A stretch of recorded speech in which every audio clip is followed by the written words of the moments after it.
Hi there, Robin here. Oh, yes, that's me trying to celebrate Inktober vessel. Look, I took a little deviation from it, so yeah, I made an interpretation on a proverb. But first, let's talk about these tests because it turned out I had a lot of different black inky choices, not just liquid inks, but I also decided that it was important for me to test ballpoint pens and gel pens and pigment pens and everything I could have that I could use for this Inktober festival and see what happens because in some of the ones I have used so far, there's been a heck of a lot of bleeding, and I just don't want to go through that anymore. Little unexpected events that happen when your ink bleeds. So I've tried all of these. I've got so much black. I didn't know I had so much black. So I set up all these swatches, marked them, and then tested them with water, a little scrubby with my finger, and just put it through the ringer to see because, well, I need to know how I can use them and when I can use them because sometimes they're really, really black, perfect, but only after the water has already been down and it's been dried. Because if you add water, sometimes it spreads. So here's the results that I have so far, and they did pretty good. I'm pretty happy with them. I'll be putting them at the end for later reference. I kind of went in my own direction for this prompt called vessel. I decided that I would look up a proverb because vessel to me was like a water vessel or something like that. And I found that kind of boring. So I wanted something much more interesting. And I went to the proverb, the mind is not a vessel, but a fire to be kindled. And that led me into fire, the brain, and it was being fired by ideas and creativity. And this got me going. So although I said vessel and I did use that as a prompt, it led me to the mind flourishing with many, many ideas. And that's more in line with what I believe in.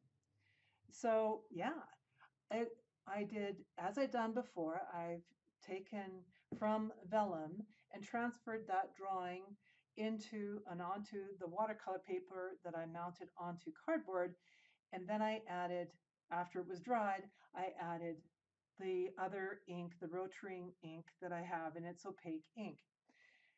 And I decided I wanted to have the whole head in there and add the light of the color of the yellow and the fire of red and maybe some other colors in a little bit I'll show you. It got me a chance to look at the face from a different point of view, from 3/4. And I took a picture of my own face, took out some of the old age lines, and then added, funked it up a little bit. It was an interesting way to look at my own face and also from a different perspective. And I think that was really challenging here. So I do miss doing the steampunk from the years before, but this is a different challenge. And it was interesting, to see your own face and work with my own face. I'm going to be doing it a couple more times through this Inktober challenge because it's made me be less fearful of my own face and my own camera, even though I do a lot of faces of regular art. This was the scary part because I was adding flames and it looked like I was having orange spaghetti through my head. And although I do have lots and lots of hair from other people's point of view, I trying to figure out flame and not make it look like spaghetti was a whole different thing. So this is the worst part, and you always seem to have a bad moment in your artwork. So you have to just get over it and trust in the process. So that's what I did. I trusted in the process and decided not to make it all orange, but bring in the other colors of flame as well. And just make sure that I didn't go over the top with using too much of one color. And as you can see, I've used a paintbrush and a that is a sauce bowl that I found that my husband found in a secondhand store, and it works really, really well to hold as a palette for the liquid inks that I'm using.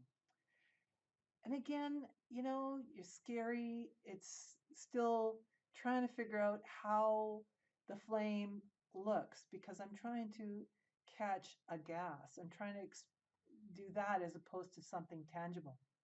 And I think I've done it pretty well. So now it's time to get some contrast with using some of these darker, richer colors. And I'm playing with lots and lots of layers of the purple, blue, and red. And the red I added into the flames as well so that it would be more cohesive and work together. And I think it turned out pretty well. It adds enough contrast to highlight the oranges and the reds and the yellows, but still adds a warmth to it. So I didn't go super cold colors of the blue and the purple, but yeah, it was a lot of fun. It was a challenge. I mean, that's the whole point of this, isn't it? Inktober. To keep on working and figure it out and find out what I love and what I don't love and get out of my comfort zone. So here's the coming up to the end result, and I think I'm really happy with what I've done so far. Again, bringing in the reds, finishing it up, and there we go. Here's the end result. I hope you like it. It was something I really had to stretch with. And I added in the words from an external source because we don't love my writing.